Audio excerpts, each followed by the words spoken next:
uwankozeho ikiganiro wese nsubiremo sinaje ku muhanda se yego sinagarutse ku muhanda witeretse sinagarutse ku muhanda yego.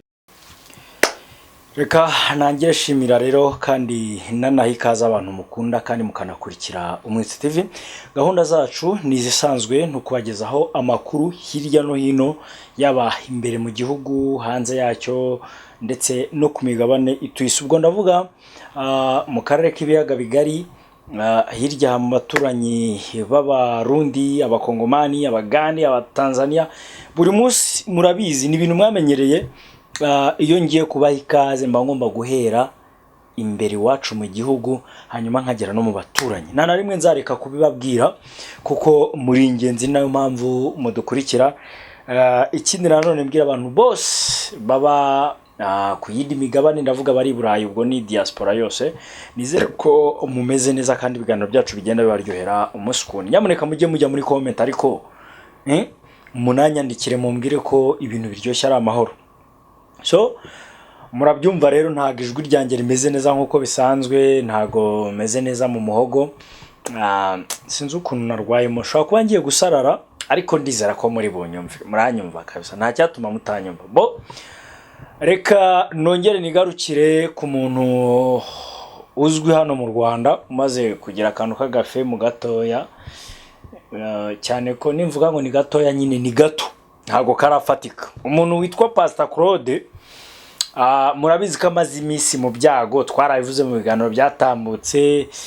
Amaze iminsi mu byago, yapfushije umubyeyi we w'umugabo witwa Didasi, ariko yagiye ku karubanda arangije reka mbyite kurikokereza cyangwa se gukoma akamo.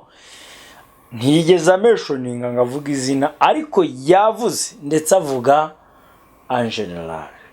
Muri make yashyize muri rusange. Icyo yashyize muri rusange rero ni iki? Nicyo mugiye kumva hano. Uyu mugabo ngira ngo none ashobora kuba yateje intambara y'amagambo, ashobora no kuba yateje icyokere mu bantu, cyangwa se icyo nakwita nk'urunturuntu hagati y'abantu bamwe n'abandi. Sinzi niba iyo ntambara ari buze kwirwana akayitsinda cyangwa se hari ukundi biri bugende, kuko urebye amagambo yakoresheje habayemo gusesereza kandi avuga muri rusange, abwira abantu bari mu muryango ngiye kubabwira cyangwa se mugiye kumva. Umuryango rero ni uwuhe? Yagarutse ku cyitwa abatinganyi muri rusange, nta nubwo yigeze avuga abandi bantu. Hano mu Rwanda abantu babefluensa cyangwa se abantu bajya bakora ibiganiro bigiye bitandukanye, ngira ngo ntabwo tuzi abantu sindabona abatinganyi babefluensa, sibye umuntu umwe babivuga nka jihadi.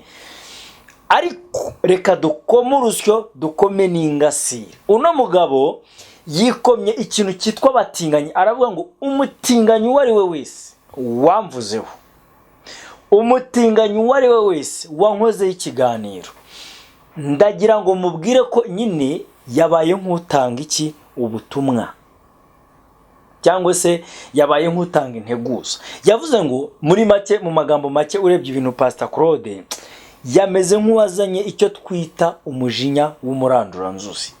Muri make Pastor Claude ntago ndi mu bantu yabwiye, ariko ubwo je ntago ndi umutinganyi, ariko ndi mu bamuvuzeho. Je ntago ndi umutinganyi, ariko ndi mu bamuvuzeho. Ariko yavuze ngo umutinganyi wese, bivuze ngo ubwo je yankuyemo, kuko ntago ndi namuvuze, ariko ntago ndi umutinganyi. Umugabo yagiye aritereka aravuga ngo umutinganyi wese wamvuzeho, umutinganyi wese wankozeho inkuru cyangwa ikiganiro, sinagarutse mu mihanda. Iryo jambo yakoresheje, sinagarutse mu mihanda, ndaje ambone.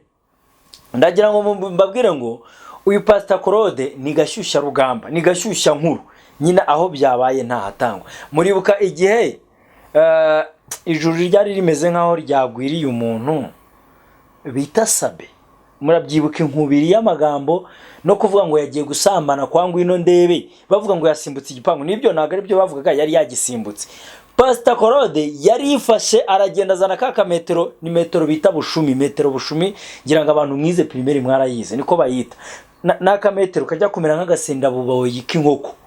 None hari ukuntu bagakuramo umushumi bari gupima ahantu wenda bashaka gupima, wenda ni ari nk'uburebure bw'urugi cyangwa se ameza, nyine bashaka nko gukora ameza cyangwa se urugi rwiza, bapimisha kariya ka metero.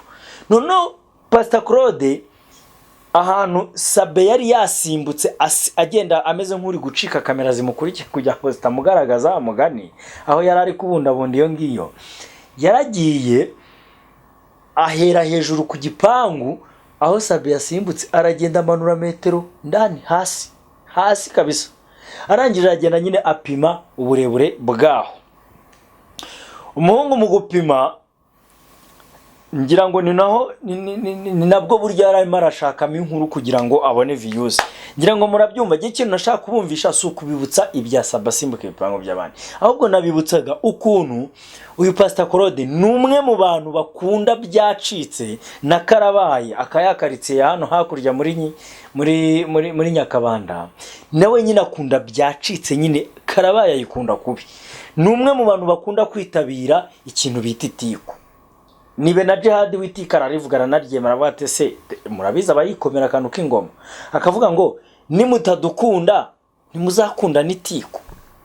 Urumva ko we nyine aranabyemera, ariko yihanangirije avuga ngo nagarutse imihanda, nyine ubwo rwabunga nyine yatugezemo yagarutse, ngo nagarutse imihanda muraje mumbone, ariko icyitwa umutinganyi we, igitinganyi cyose, ndi gukoresha amagambo Pastor Claude yakoresheje, ngo igitinganyi cyose cyangwa se icyitwa umutinganyi, ayo magambo yombi uko arabere yakoresheje, ngo ndaje duhangane, uwitwa wese ko yamvuze akankoraho inkuru nk'umutinganyi anyitegure.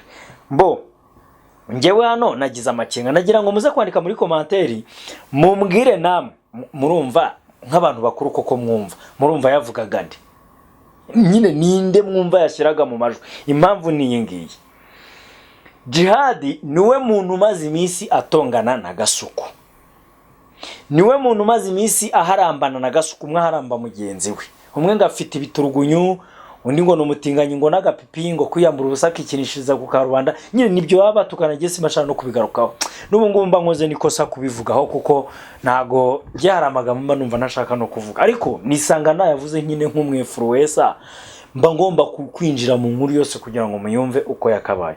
Uyu mugabo Pastor Claude akimara kuvuga ngo niyamye igitinganyi cyari cyo cyose cyankoze inkuru, sinababwiye tugitangira ikiganiro, hari ukuntu nyine we yagiye arabifata arabisigiririza, abisiga umunyu mu rwego rwo kwambika isura mbi umuryango w'abatinganyi muri rusange.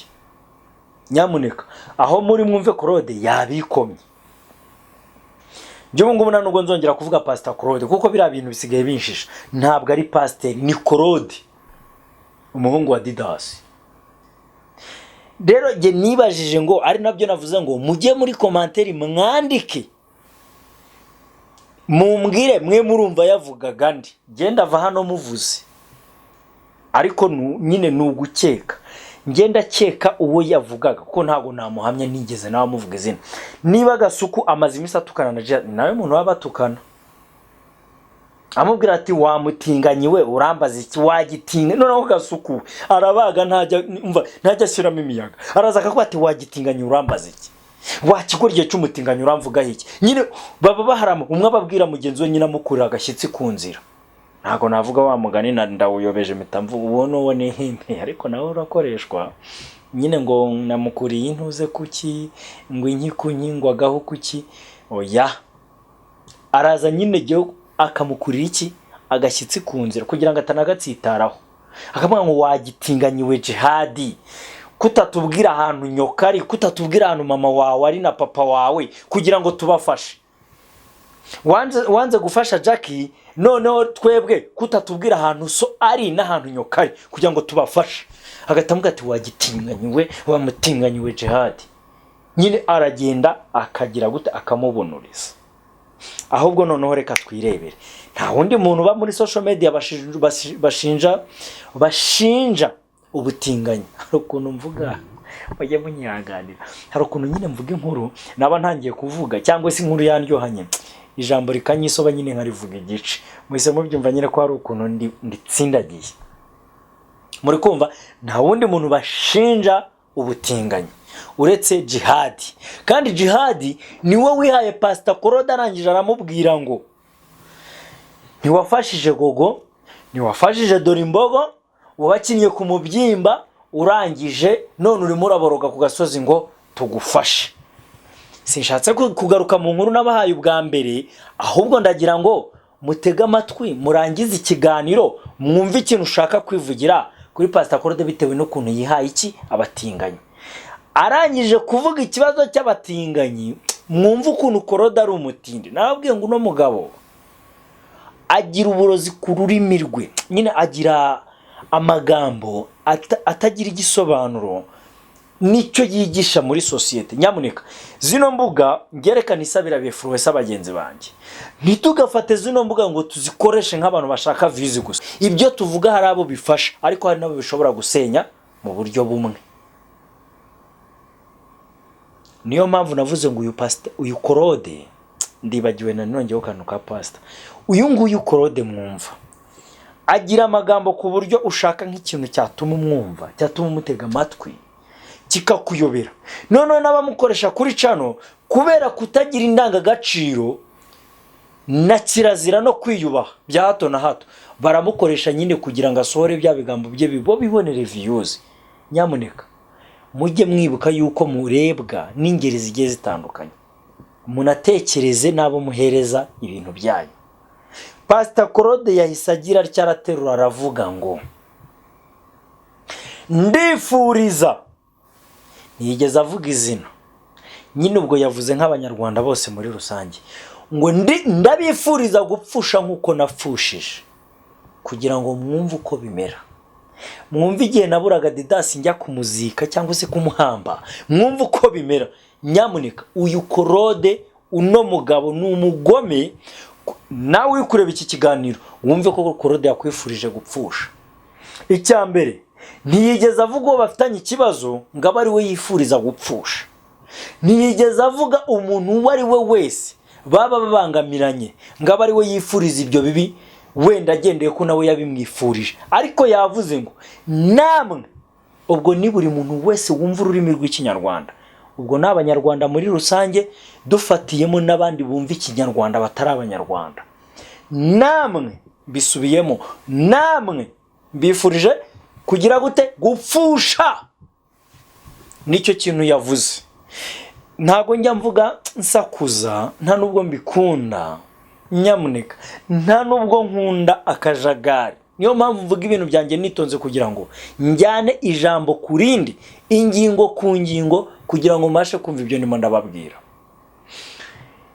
Ngeze ku kintu kijyanye no gupfusha. Nyamuneka kubura umubyeyi si ikintu, kubura abavandimwe si ikintu, no gupfusha abana biragatabwa. Ndagira ngo nguhe urugero. Mwibuka umugabo bita Rukara rwa Bishingwe, ni umwe mu bagabo bafite amateka hano mu Rwanda mu myaka yo hambere. Ikintu yapfuye n'umuzungu Rugigana yaramubwiye ngo yamba Rukara, ariko Rukara kubera no kutamenya aramubwira ngo ntiwongere kumbwira ngo yambu, kuko yambu ni ukwamburwa abana. Abimubwira inshuro 3, ku nshuro ya 4 bahita bagira gute banigana abaramwishe. Yaramubwiye ngo ntiwongere kumbwira ngo yambu, kuko yambu ni ukwamburwa abana. None ibaze gupfusha, ibaze umuntu wavuze iryo jambo muri iyo myaka. Urebe imyaka ishize nko mu 1800 na nibwo ibyo bintu byabaye. None utekereze umuntu wabivuze, urebye n'ubumenyi bw'abantu b'icyo gihe, uretse ko abantu bari bakigira n'urukundo sinabitindaho. None utekereze na Claude wavuze ngo mbifurije gupfusha nk'uko napfushije, kugira ngo namwe mwumve uburibwe nari mfite njya gushyingura Didas. Didas akabande se wa Claude. Ese uyu mugabo Claude afitanye ikihe kibazo n'abanyarwanda kuko ku buryo agera ku rwego rwo kwifuriza abantu bose gupfusha nk'uko yapfushije? Icyambere se Didas ntituzi icyamuhitanye, ntituzi icyamwishe, nta n'uwabigizemo uruhare ngo niba yaranarwaye ngo arware. Giye ku giti cyanjye ntago nashyigikira ko uyu mugabo Claude agira ibyago, ariko nanone nibwo buzima, nirwo rugendo, niho wabyanga wabyemera bigomba kukugeraho. Nicyo kintu ngomba kubwira abantu. Urugendo rw'ubuzima ni inzira nto kandi iringaniye. Nta muntu ugomba gusubira inyuma cyangwa ngo ajye imbere. Buri muntu wese azapfa mu gihe cye, ntawe uzapfa mbere y'undi mu gihe atari ko biteganyijwe. Buri wese azapfa mu mwanya we, apfe nkawe, apfe ku giti cye, yaba yishwe cyangwa azize uburwayi. Urwo ni rwo rugendo rw'ubuzima n'inzira yarwo turimo, y'ubuzima turimo. Ni kwidutegeka kuba tumeze. Ntawe upfa mbere y'undi cyangwa nyuma y'undi. Buri wese apfa mu gihe cye.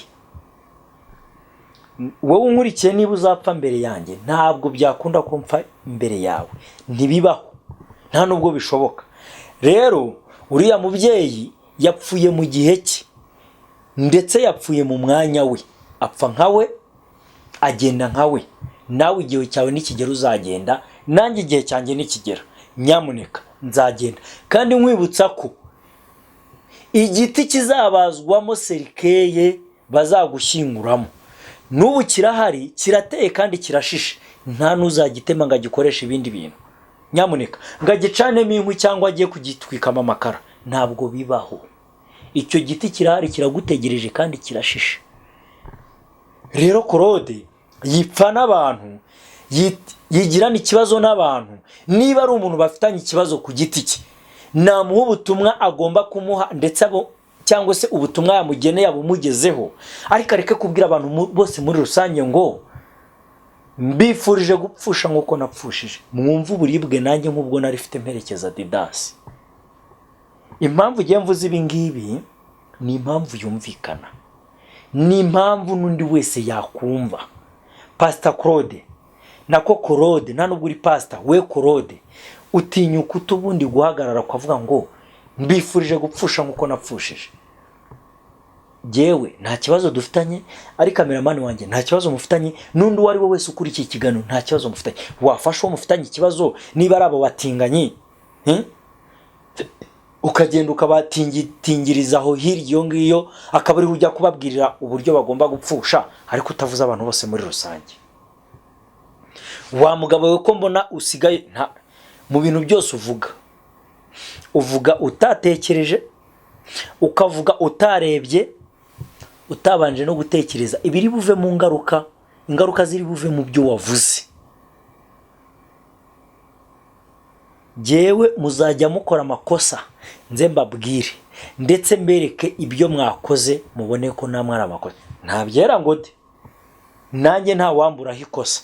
Ariko se ikosa ko atari ugukora ikosa, nyamuneka ikosa ko ari ugukora ikosa uzi nyine ni ugusubira mu ikosa. Gukora ikosa ntabwo ari ikosa, ahubwo ikosa ni ugusubira muri rya kosa. Kandi n'ubushize warabibonye ko wakoze ikosa. Claude tuguhane gute? Tukugira inama gute? Nyamuneka cyo tuvugisha ukuri. Ndagira ngo nkumenyeshe ko si ubwa mbere upfushije, utaranavuka wowe warapfushije. Ntese abantu bose uzajya upfusha mugirana ikibazo? Ngiye nicyo kintu ubu ngubu kano kanya nshaka kwibaza.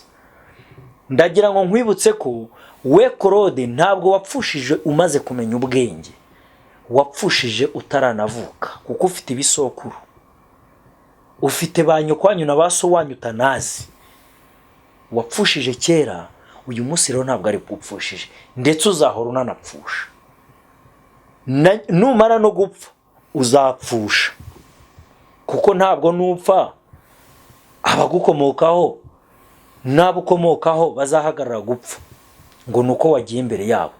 Rero wapfushije utaravuka, ndagira ngo mbikubwire mbonera no gusoza ikiganiro cyanjye. Upfusha umaze kuvuka, numara no gupfa nabwo uzapfusha. Uko niko kuri kwijambo, ni nako bigomba kugenda no ku bandi bose niko bimeze. N'umurongo w'ubuzima ni gutya. nta gutya cyangwa gutya ni gutya, ndabikubwiye. Mujye mumenya rimwe na rimwe ibyo mugomba kuvuga, ibyo mugomba kubwira abantu. Buriya mu buzima ntuzishime ngo bigutere gufata imyanzuro wihuse, ndetse ntuzagira agahinda cyangwa umubabaro ngo bigutere gufata imyanzuro wihuse. Byanze bikunze ni wishima uzafata imyanzuro uhubutse kandi bikugireho ingaruka zitari nziza, ndetse nubabara uzafata imyanzuro uhubutse kandi bikugireho ingaruka zitari nziza. Nyamuneka rero Claude, reka nkubwire, vugana nabo batinganye ku giti cyabo, ariko wikwifuriza abantu bose guhura n'ingorane. Yego tuzapfusha, tuzagira n'ibibazo, ariko wigira ubyifuriza. Nyamuneka reka mbashimire, mugire ibihe byiza, nta mpamvu yo kwizimba mu magambo. Mukomeze mukore kunzogera mpora mbabwira kugira ngo n'inkuru zibagerereho igihe. Mwakoze kunkurikira, mujye muri comment mumbwire uko bimeze, mugire n'ibyo munsaba, yaba ari uguhindura cyangwa kongeramo cyangwa gukuramo. Ngiye nicyo mba nishakira ku bantu bankurikira, ariko nanone mbibutsa ko mbakunda cyane. Mukomeze mugire ibihe byiza.